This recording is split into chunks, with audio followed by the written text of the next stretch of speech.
Bonjour Renaud Girard, nous faisons cette interview sur la terrasse du restaurant Le Club, juste au-dessus de la Seine, dans cet endroit magnifique.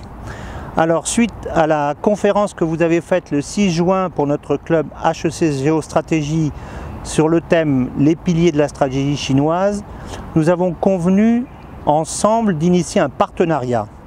En effet, vous avez publié en 2017 un petit livre très clair et synthétique intitulé « Quelle diplomatie pour la France ?» avec un sous-titre explicite « Prendre les réalités telles qu'elles sont ».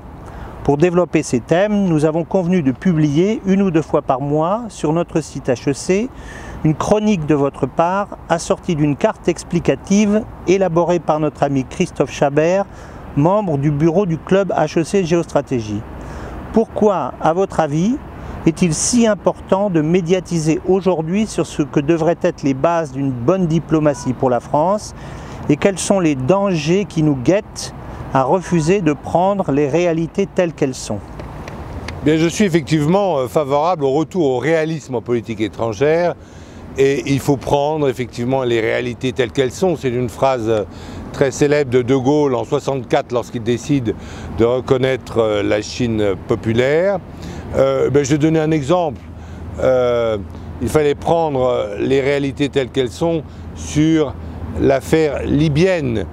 M. Kadhafi était sans doute détestable à plus d'un titre, il avait beaucoup de défauts, mais il avait 3 avantages pour nous Françaises. D'abord, il avait renoncé de lui-même aux armes nucléaires et dénoncé le trafic fait par le Pakistanais Abdul Qader Khan.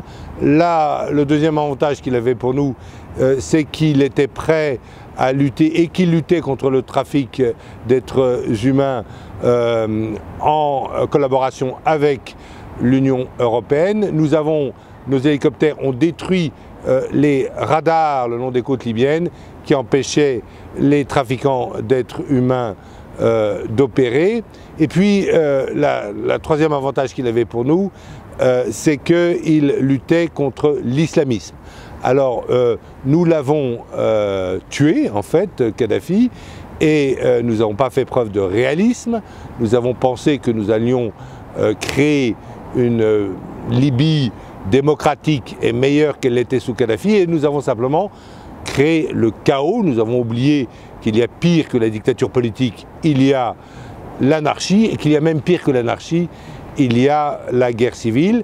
Nous avons rêvé d'une Libye meilleure et démocratique, nous avons mis le chaos, nous n'avons pas pris les réalités telles qu'elles étaient, et je peux vous donner des dizaines d'autres exemples. Pourquoi est-ce que je pense qu'il est important de donner de redonner à la France une bonne diplomatie, une diplomatie qui soit respectée dans le monde entier? Ce n'est pas seulement une question de fierté nationale, mais c'est aussi, je crois que la France est dans une position médiane, je crois que la France connaît bien les nations et qu'elle est capable d'améliorer les relations entre les nations, d'avoir le meilleur usage de son siège permanent au Conseil de sécurité des Nations Unies, et qu'en fait, la France peut être un aiguillon extrêmement positif à l'intérieur évidemment de sa sphère,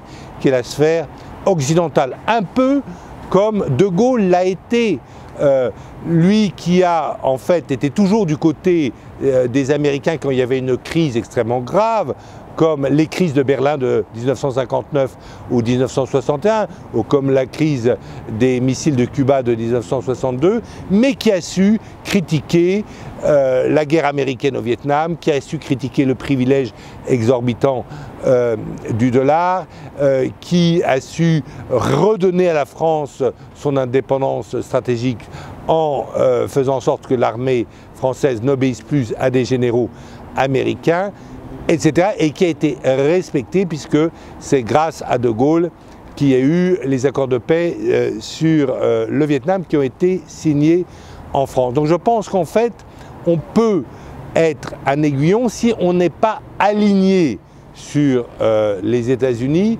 si simplement on se contente d'être le rallié, comme on l'est, depuis plus de 2 siècles. Pourquoi sommes-nous alliés des États-Unis? Parce que eh bien, nous les avons aidés à conquérir leur indépendance. Ils sont venus à notre secours à 2 reprises et nous partageons les mêmes valeurs finalement d'attachement à la liberté, à l'égalité des droits et une certaine fraternité.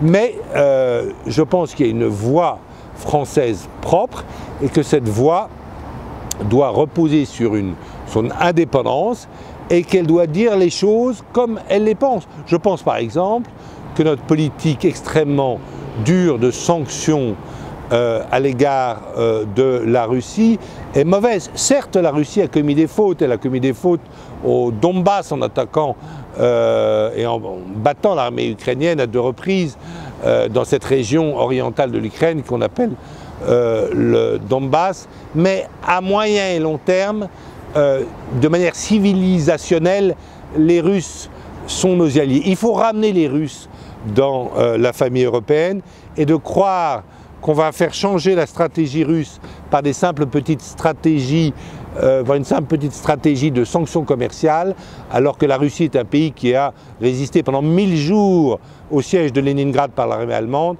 eh bien ce n'est pas réaliste. Donc je suis pour une politique qui prenne les réalités comme elles sont, une politique où la France soit présente partout et où la France puisse aussi jouer un grand rôle puisqu'elle est respectée partout, de honest brokers, d'intermédiaires sincères. Et je pense par exemple au premier chef que nous pourrions être un intermédiaire sincère pour réconcilier les Iraniens et les Saoudiens pour avoir enfin un golfe Persique qui retrouve sa stabilité. Merci Renaud Girard. Deuxième question, dans l'ensemble des stratégies que la France doit développer pour retrouver son rang, qu'est-ce qui vous paraît le plus essentiel à long terme et qu'est-ce qui vous paraît le plus urgent à court terme? Alors à court terme, évidemment, le plus urgent, c'est d'essayer de faire une Union européenne qui, au lieu de se déliter, se concentre, se renforce, parce qu'il est très certain que nous ne résisterons pas à l'hégémonisme juridique et financier américain, c'est-à-dire à la prétention américaine d'extraterritorialité de son droit, de ses lois, et que nous ne résisterons pas à l'hégémonisme commercial chinois si nous ne sommes pas unis au sein d'une Union européenne forte, capable de parler d'égal à égal à la Chine, à la Russie aussi bien sûr, et aux États-Unis d'Amérique. À long terme, pour nous, eh bien, d'abord, je pense qu'il faut retrouver l'exemple français. Parce que je pense que la France ne peut pas rayonner en donnant des leçons de morale au monde entier, que c'est fini, qu'on ne peut rayonner que par son propre exemple. C'est-à-dire qu'il faut que la France redevienne exemplaire. Il faut, par exemple, que ses comptes publics soient équilibrés. Il faut qu'elle respecte ses propres promesses d'avoir un déficit qui ne dépasse jamais les 3% de son PIB. Il faut que son éducation redevienne exemplaire comme elle l'était dans les années 60, sans être exemplaire elle-même, sans être admirée par le monde entier. Il faut aussi qu'elle retrouve une industrie. La France ne peut pas prétendre rayonner par cet exemple et plus personne ne supportera les leçons de morale qu'elle prétendrait donner aux nations de la planète. Donc à long terme, pour avoir une grande politique étrangère qui effectivement prenne les réalités telles qu'elles sont et qui essaye d'être un intermédiaire sincère dans toutes les crises, c'est-à-dire qui se serve de son prestige pour être un faiseur de paix, un intermédiaire, eh bien cette France doit aussi rayonner par son exemple intérieur. Alors, vous savez que pour mieux faire infuser auprès de la communauté des affaires les problématiques de géopolitique et aussi pour rapprocher le monde militaire et celui des affaires, nous avons décidé d'organiser le 23 mai 2019 à l'école militaire, dans l'amphi Foch, les premières assises HEC de la géopolitique. Le thème de ces premières assises sera « Les enjeux géoéconomiques des routes de la soie ». Vous serez notre partenaire pour ces assises et votre conférence du 6 juin dernier a été comme un avant-goût de ces futures assises. Pourquoi, à votre avis, ce qui se passe aujourd'hui en Asie est-il aussi important? Quels sont, d'après vous, brièvement, les opportunités et les dangers de ce nouveau surgissement de la Chine dans le concert international?